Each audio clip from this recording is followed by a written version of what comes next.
Subscribe to my channel to learn about health-related knowledge.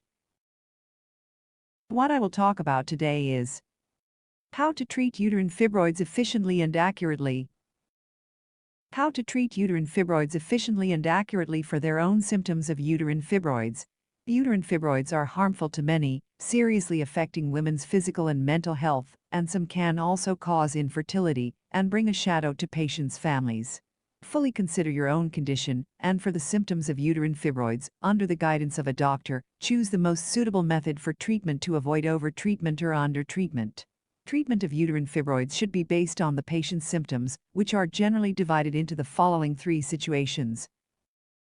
1. Asymptomatic patients.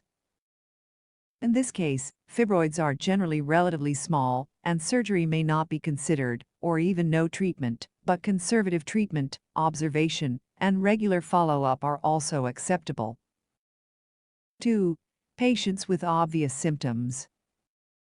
The symptoms obviously include excessive menstrual flow, irregular vaginal bleeding, secondary anemia, etc. At this time, surgical removal of fibroids is required.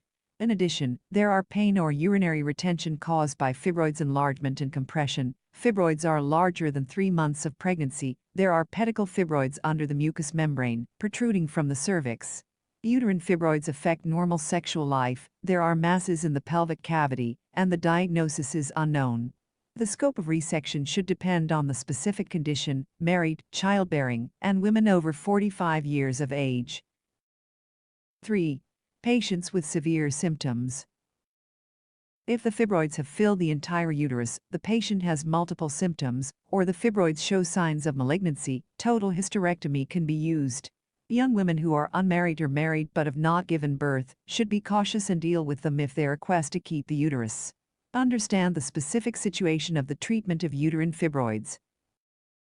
I hope that patients and friends will fully consider their own condition, and under the guidance of doctors, choose the most suitable method for treatment for the symptoms of uterine fibroids, so as to avoid over-treatment or ineffective treatment.